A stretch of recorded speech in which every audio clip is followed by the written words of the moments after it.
Listen, if black women want to walk around with a hard wig on so they could find themselves a man, so they can bag themselves a man that is going to spoil them for the rest of their days, then honestly, my personal opinion is more power to you, because that is next level genius type energy. I'm just saying. Hey everybody, welcome back to my channel. My name is Cam, and if you're ready to get into some commentary, definitely subscribe to my channel and like this video, and let's just go ahead and jump right into the conversation. So I want to talk about the phenomenon of walking around in what you can consider a not so flattering wig, something that may be a little hard, a little crunchy, definitely not laid or slayed, attracting a high value man, specifically somebody that is rich or wealthy, that can provide you with a very, very soft lifestyle, because this is the trend and hot conversation that I was seeing a lot on TikTok. And it was definitely this idea of black women trading in the bust downs, ditching the bust downs for the crunchy wigs, so that they could attract specifically a white man that was going to allow them to live a soft life. Y'all know how people say that white men are more attracted to black women when you have a bad wig on or bad weave? It's true.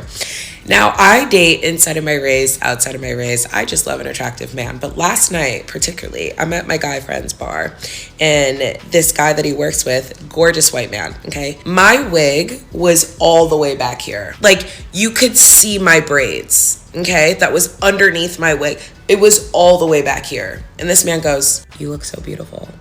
You look incredible tonight." And that man sees me on multiple occasions. Hair laid, hair done. He's like, "Oh, you look beautiful," whatever. But last night in particular, he's like, "You look incredible tonight." And so it personally has me wondering, what about a jacked up weave is so attractive, I think specifically to men of other races? And I want to tap into that and get into that, because it is the most interesting thing I think that I have ever seen, and even that I have noticed within my own life. As somebody that attended a 4-year PWI, I would get the most compliments on my hair, especially like my protective styles, when they were like my braids, when they were falling off the bone, when they were 2 weeks past due, when it was way beyond the time that they should have come out. And it would seem like whenever it was fresh, whenever it was popping, whenever I was like, yeah, like this kind of eats, this kind of slays, I would not hear a peep from anybody. But as soon as my braids were hanging on by a single thread in my scalp, that's when I would always hear, "Oh my gosh, Cam, I love your hair is so pretty, you look so nice today, oh my gosh, Cam," like blah, blah, blah. And I'm like, what is it? And especially the comments from my male counterparts, and I would just always wonder, what is it about a bad weave or just messy hair on a black woman in general? Because not only do I think this applies to wigs 100% for sure, because I think we're seeing a lot more wigs, especially considering the quality of wigs now today being worn by black women, but what about messy hair, specifically wigs or weaves, is so attractive to people of other racial groups whenever it comes to black women? So first I want to get into this main question that I have. Is this promoting the idea of this black woman needs to be rescued? I see her looking jacked up by the head and I need to rescue her, or I just need to make her day, almost triggering like this sort of savior complex that I feel like a lot of people like to try and point out whenever it comes to people of other races, and more specifically white people. And is our hair not necessarily being as polished or as up to the standard of beauty and hair care in terms of the black community, or just in terms of generally in society today? Does that contribute to this damsel in distress essence? And I always wonder if it's that thing or if it's derived out of like genuine appreciation. Let's discuss the bad wig theory as someone who has both white and black girlfriends. I grew up in a predominantly white gated community, and although I went to a predominantly black private school, I hung out with a lot of the white kids in my neighborhood who also went to a predominantly white private school. My black girlfriends from school discussed everything black beauty, black hair care. Basically, all of the things that I never discussed with my white friends due to lack of relation. Because black girls learn from other black girls, the black girls who went to the predominantly white school most likely didn't either. If no one around you is pointing out an issue with your hair, then why correct it? Why change it? So rarely any of the few I knew of had laid edges or super bust down hair, you know what I mean. But naturally, we date within our social circle. So who is she dating? White boys, whom of which are now familiar with this specific style of black girl, and that kind of familiarization makes them comfortable enough to approach this kind of woman. In today's world, with all the social media we have, dating apps, people are developing a broader interest in who they typically go for. And while dating within your social circle is still very much a thing, people are just more open to dating other people now. Anyway, I say all this to say that no one in their right mind is actively seeking out someone with a fault. knowingly. Black women, you are the only one who knows, much less even cares, if someone's wig is considered bad. Because when I was doing just a little bit of research about this topic, I ran across this idea that somehow when a woman's hair, specifically a black woman, is not kept, especially according to black hair standards, if it's just sticking up on top of her head, or if it looks shrunken, if she has on a wig and it looks tilted to the side, or if the lace is lifted and it's looking crunchy and crispy like you put it in a pan of hot frying grease, a lot of the times it can be seen as less connected from the black community to other groups of people, because I think everyone is starting to have a certain understanding or come into a level of awareness of the beauty standards within the black community, specifically because of how we present ourselves on social media, not only just in the conversations surrounding natural hair, but in the conversations surrounding hair care just in general. I am here right now with my Harriet Tubman braids to tell you that this is the truth, and let me just explain. I'm gonna explain as I take my braids out. But I realize that the reason that white men are more attracted to black women when they have bad weaves and bad wigs is because the worse your wig is, the stiffer it is, most likely the more disconnected you are with black culture. And really think about it. Like, think about every rapper you know that has a really, really good wig. Like, think about Cardi B, all those girls. They are very much a representation of hip hop culture, and they're very much a representation of what people think black culture is. We know as black people that is not really black culture. Like, it's very diverse. We have a lot, and our humor, everything, it's a lot. But in general, what I find is that when I'm around white people, first of all, they don't know the difference between a good wig and a bad wig, right? Like, in any culture, the only white people that know a bad wig is a Jewish woman. Like, they'll go up to you and ask you questions and talk to you about it. But when it comes to a white man, if you've got your edges laid and you've got a platinum blonde wig with a good color and blah, blah, blah, and this is just, of course, a very big generalization, but they will know that you are closer to your culture, and they will therefore maybe subconsciously just think that you are not for them, right? Because I think a lot of white men, what I've realized is that they think when they come up to us like, I'm shocked you would even date me. I'm shocked you would even talk to me. Like, I can't believe I could actually, like, I've been wanting to date all types of women, not just white women, and I can actually date black women. So that makes a lot of sense. And so I think because of that, nobody can claim naivety, because we all see the standard in which black women are held to whenever it comes to their hair. And this is not because of other groups of people. I think to an extent, yes, but I think the beauty standard that I'm talking about specifically within the black community is so heavily upheld and upkept by the black community that if you are a black person yourself and you are not upholding this, you are definitely going to be dragged through the mud. And I think people are starting to catch onto that and starting to realize that. And so I think whenever it comes to black women that may not necessarily align or rise up to this standard, meet this standard, I think people can see that as she's a little bit more disconnected from her community. And I think in that way, it's a little bit interesting, because it's like, what about a black woman being less connected to her community makes her more attractive? I don't know. I feel like that's a really, really hard question.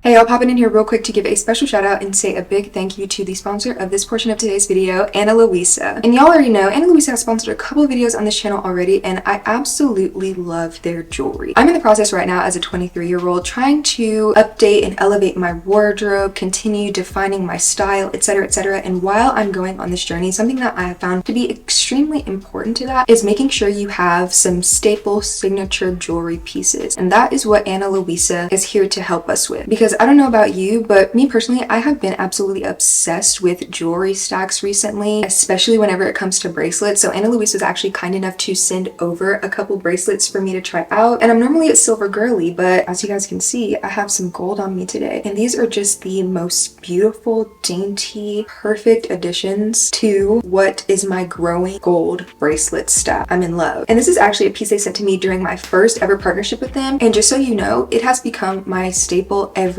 wear bracelet. I'm a silver girly, so I'm always wearing silver jewelry, and this is always on me. It's just so chunky and cute, and I love it. So some of the reasons why you should, one, invest in jewelry, and two, go through Luisa to get started is because, first of all, their quality is unmatched. Like I was saying before, that silver bracelet is pretty much my everyday wear, and obviously you could see that it was still in pristine condition. I got that bracelet 18 months ago. Hypoallergenic for anybody that has sensitive skin out there like me, and also water resistant if you're somebody that likes to shower in your jewelry. And even though of this jewelry situation is an investment, you don't have to break the bank in order to do so, because Ana Luisa has pieces that start at that $39 mark, which is so much more affordable than trying to be out here paying hundreds of dollars for a single bracelet. They offer free and fast shipping within the US and are backed by a 2-year warranty. So you don't have to worry if anything goes wrong. They are there to support you and make sure you get the resolution that you need. So I feel like that's enough said. It's Cyber Monday. They're having a huge sale right now, so you need to go and get your pieces before the stuff that you like ends up selling out. I have a link in my description box for you guys to use in order to get some coin off, because I know that's extremely important to us, especially in this economy. So like I said, run. Elevate your style, elevate your stack, all of the things with Ana Luisa today. Shout out to Ana Luisa again for sponsoring this portion of today's video. You guys are awesome. Now back to your regularly scheduled program.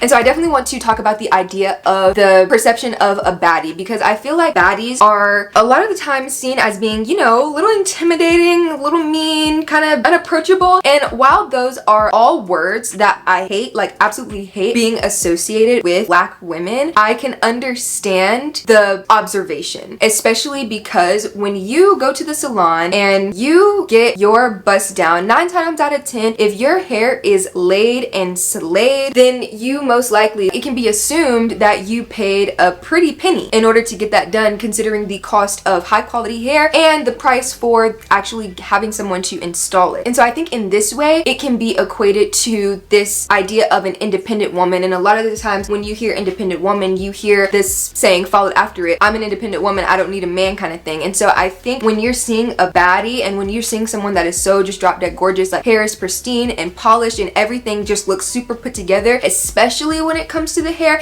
it seems like there is not as much access, or the level of access is significantly reduced, because that is somebody that is getting to it and is about business because of the way even that they present themselves to the outside world. And so I think in that it can be widely assumed, especially from the perspective of men, that okay, well, if she is this independent and she's getting to it and she is all about business, then she doesn't need anyone to kind of step in and provide for her because she's already doing it herself. There are 2 types of Black girls in the world. One, if you give them $1,000, they're going to spend $500 on getting their hair done, $200 on getting their nails and toes done, and $300 on a Shein haul. The other Black girl, she's going to take that same $1,000 and put it into a high yield savings account or invest it in some way. The same thing that's responsible for why they make those 2 different choices is also the reason why we're having this soft wig, hard wig discourse. It comes down to a lot of y'all feel like just because someone is a Black girl, like you're a Black girl, that they have the same frame of reference. They do not. Statistically, most of the Black community, their income puts them below the poverty line. So when you grow up, everyone around you is below the poverty line and you're below the poverty line.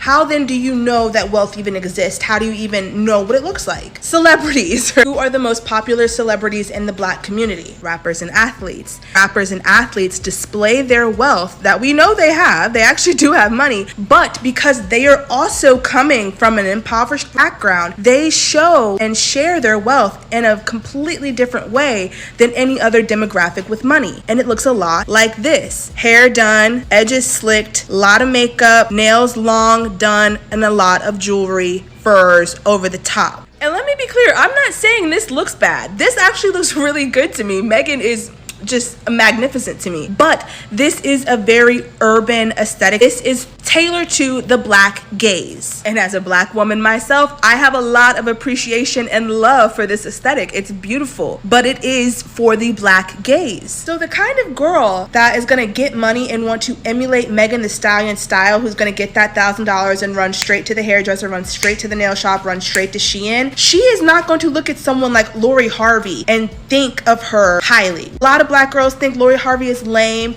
They think she's boring. They think she wants to be white. And why is that? Because she is not tailored to the Black aesthetic. Lori Harvey grew up wealthy in predominantly white areas, going to predominantly white schools like me and like most girls like her. To a Black girl who didn't grow up with money at all or isn't around money often, this looks like the most boring, basic outfit you could ever imagine. People like to say wealth is silent. Wealth isn't silent. Wealth just speaks in a language you don't understand. So I say all of that to say this: Black women are not a monolith. A lot of us have different experiences, different upbringings, and certainly, most importantly, different frames of reference. When you are trying to date high value Caucasian men, this is what you need to look like. If this doesn't appeal to the Black female gaze, who cares? I'm sorry, who cares? I'm not trying to date Black females. I'm trying to date a certain demographic, and to date that certain demographic, you have to look a certain way. That's every demographic.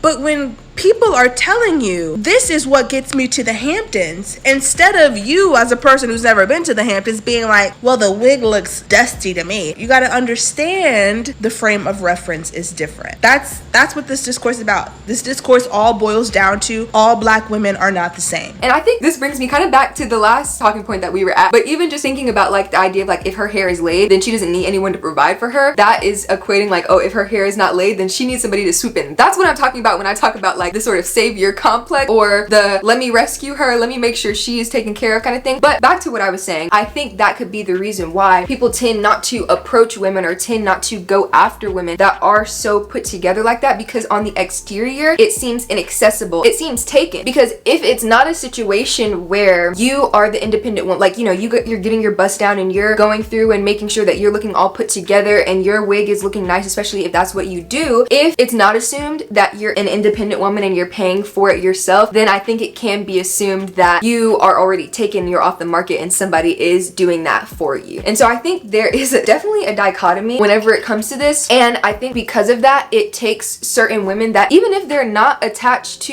you know, a high value lifestyle or a soft life or whatever the case may be, and they're still maintaining this specific upkeep, they are automatically disqualified because anybody that sees them, or most men that see them, are going to assume that they are maybe out of their league, or at least are too focused on getting to it that they don't have time to entertain anything other than the business that they're about.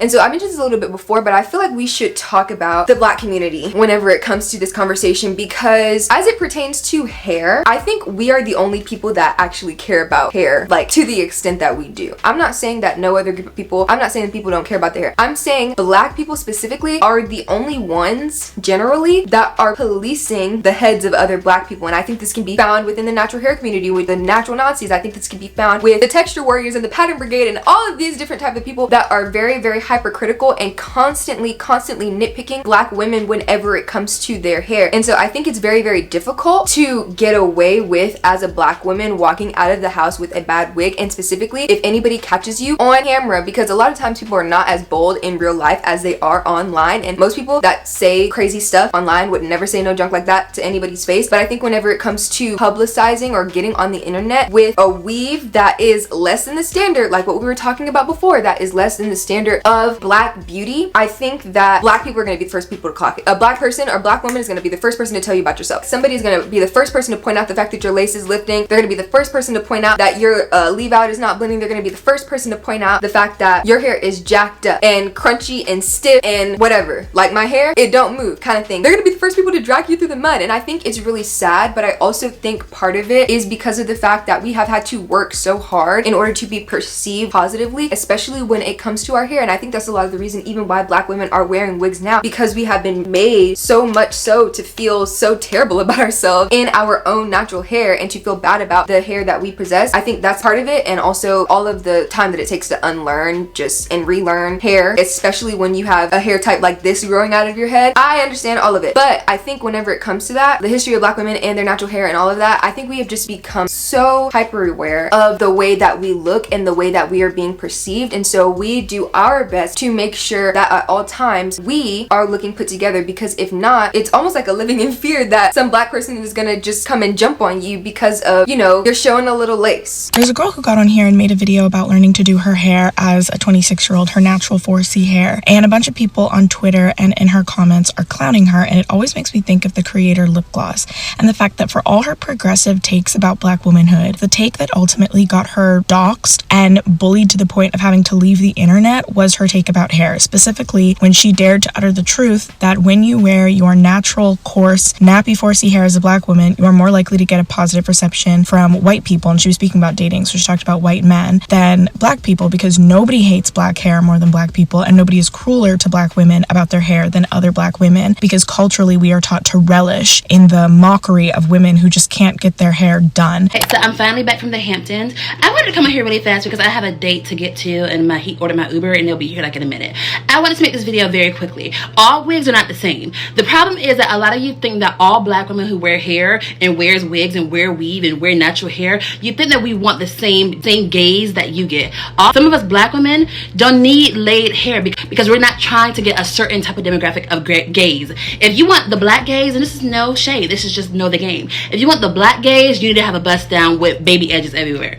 Another race's gaze, power, respect, social power, economic, education, you're gonna have an ethnic look to you, and your hair is not gonna be laid usually because the black culture will call this hard wig. The other races will say, oh baby, yes, you're ready for the Hamptons and you're ready for the penthouse and all that good stuff. And a lot of you girls aren't getting that. You're getting attention from a certain gaze, and you're getting taken to dates on MLK Street. We're getting taken to the Hamptons, all right, and in St. Tropez and Monaco, and you guys are getting taken on dates to MLK Street, all right, and if you're lucky, you'll get taken to the Red Lobster across the street. So let's stop trying to bash black women when they don't have a certain laid look, because we're not all the same. All wigs are not equal, baby. And the ladies who do actually have a better life that you're seeing, they're not trying to fit a certain look, okay? They have bigger fish to fry. But I'm off. Mwah. And so in that effort to make sure we are looking put together by the head at all times, to avoid that type of heckling, we do whatever it takes. And if that means that we have to spend hundreds of dollars on bundles and installs and braids and silk presses and all of the things, even whenever it comes to the currency of time, to make sure that that doesn't happen to us, that is what we do. Because at the end of the day, we know that the policing and all of the criticism is going to come from people that look like us, and I think that can be very discouraging. And so instead of feeling discouraged or possibly putting yourself in a position where you could be rejected or called out, we just make sure we do whatever it is that we need to do to maintain or to uphold the beauty standard as best as we possibly can.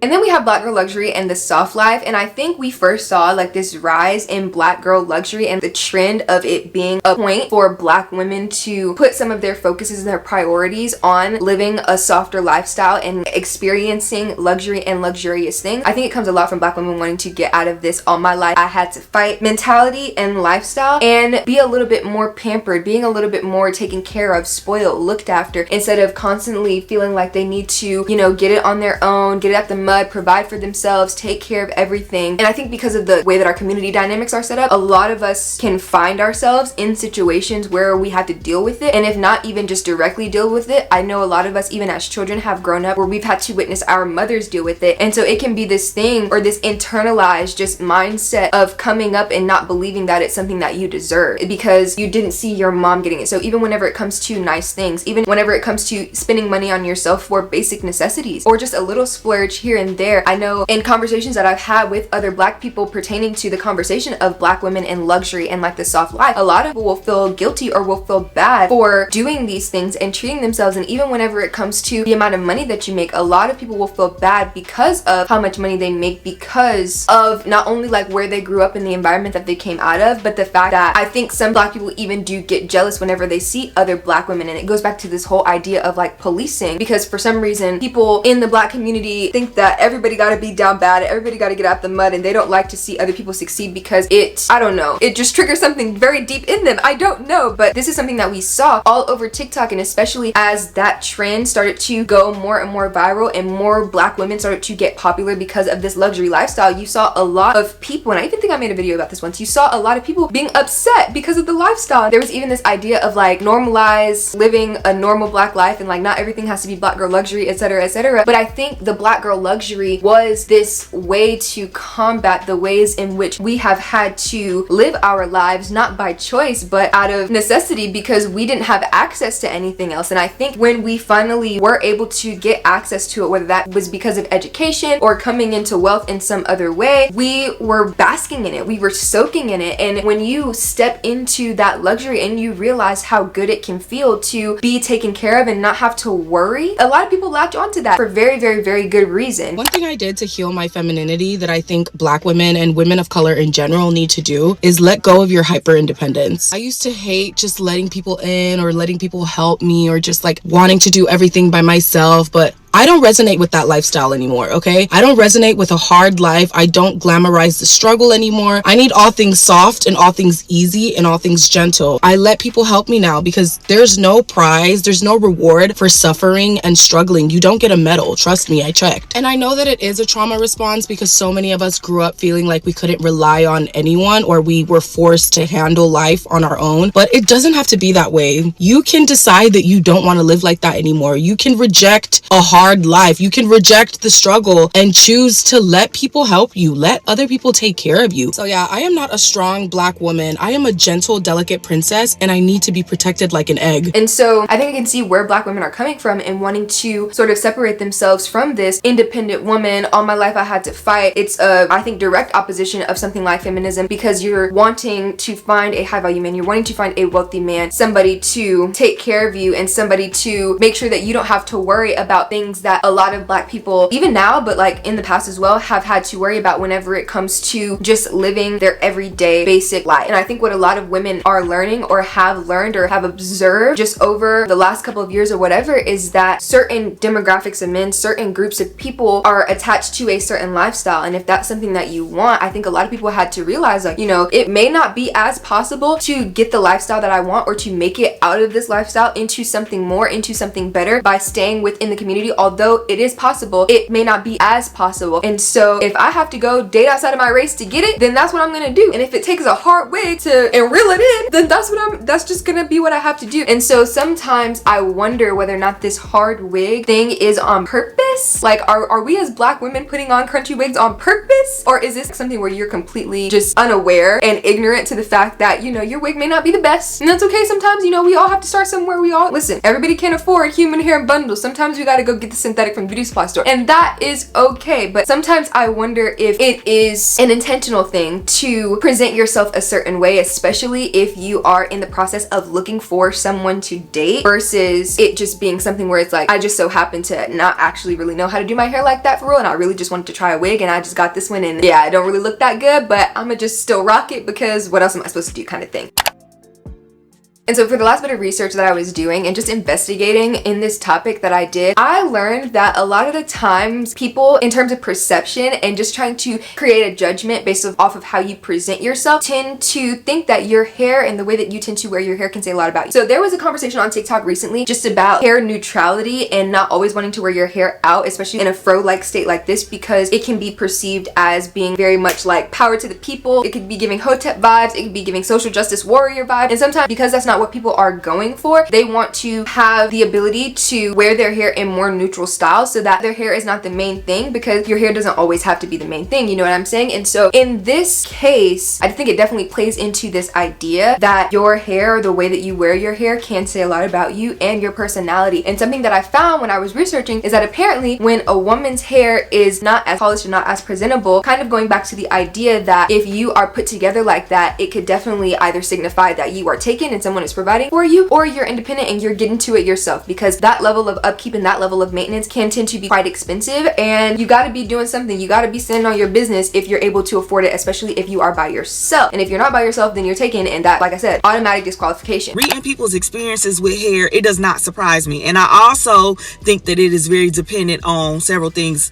including the demographic of man. And I'm no shearer, I'm no dating coach or anything like that, but I almost kind of say you have to work backwards if you out there actively looking for a man that's gonna take care of you, a man that's gonna adore you, a man that loves exactly what you put out. You have to know what they like. And if you trying to take shearer's advice, know who your type of men that will provide for you. Like I said in the comments, with straight hair and weave, no shade, I can get vixen real quick. And that look tends to be a preference for younger Black men under 40, which for me, God, like handy men, you know they're gonna be in the comments, but for me, they are not my target demographic. I tend to date older men, whoever, and they tend to like a more subdued hairstyle. My natural hair or straight hair or even braids. I experienced white men, my curly hair they will go feral for that. If you got naturally curly hair, you thin and you dark skin, it's like spectacular. They want 14 of them. They don't care. I do whatever I want to with my hair, whatever's feasible to me, whatever's comfortable based on the temperature, my pockets, whatever the case may be. Do what you want. I'm just sharing my experience. So I'm literally editing this video right now, but I had to pop in because I just had a crazy and insane revelation. I haven't seen anybody on TikTok talk about this, nor have I come across it at all in any of my research and investigation whenever it comes to this topic. And obviously in this video, I haven't mentioned it up until now, but I think there's something to say about the correlation between a black woman that wears a bad wig or weave and a black woman in her natural hair. And oddly enough, this even if that bad wig or bad weave is a straighter texture, like if it's not necessarily curly, I think there is a correlation between a hard wig and a black woman with her natural hair. Because hear me when I say this, because whenever it comes to this conversation, we touched on it a little bit in this video so far, just hitting the tip of the iceberg. This conversation of a black woman wearing a bad wig or a bad weave, what I've noticed is that the judgment that we put on black women, the caliber of judgment that we put on black women when they're wearing a bad wig or a bad weave is the same thing that we put on black women whenever they're wearing out their natural hair, especially unapologetically, and especially if it is 4C. And honestly, it can fall on any of the type 4 categories, just depending on the texture. So let's just go on a limb and say a lot of the times it's kinky, coily, coarse hair types. The nuances of those conversations being so similar is almost uncanny. And when I say judgment, it's almost a type of questioning that goes on, like, what are you doing? Why would you leave your house with your hair looking like that? You need to go and get your hair done. But I think in those ways, black women that wear their natural hair and black women that wear bad wigs and bad weaves are very similar.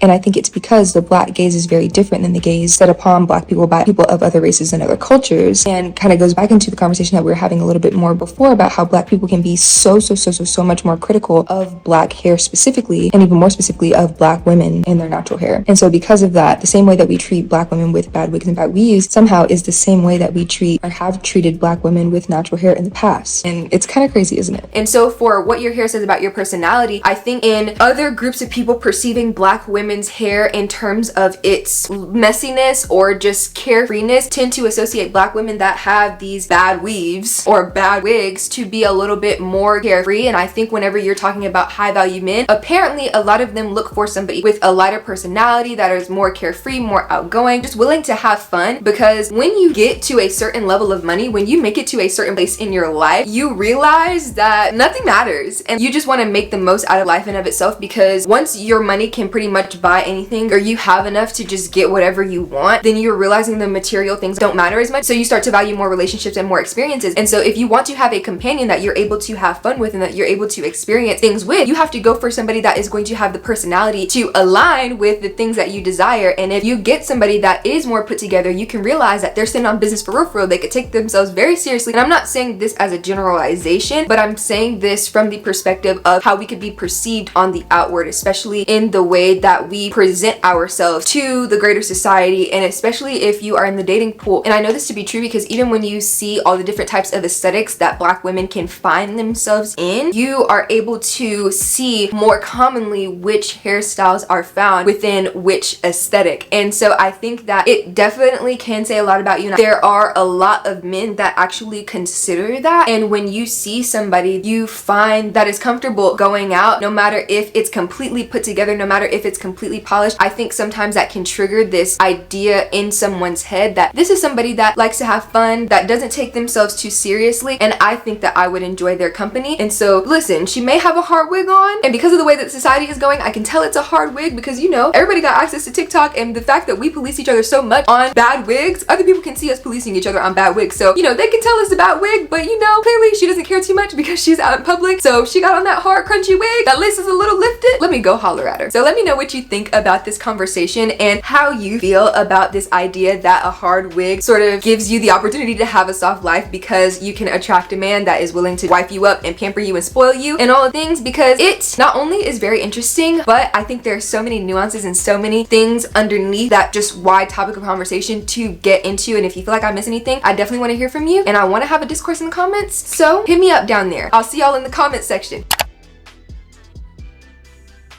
So yeah, that's it for this video. Thank you guys so much for watching. I love you all. If you want to see more content like this from me, make sure you go ahead and subscribe to the channel and like this video. Again, I appreciate you so much for watching, and I will definitely see you in my next one. Bye.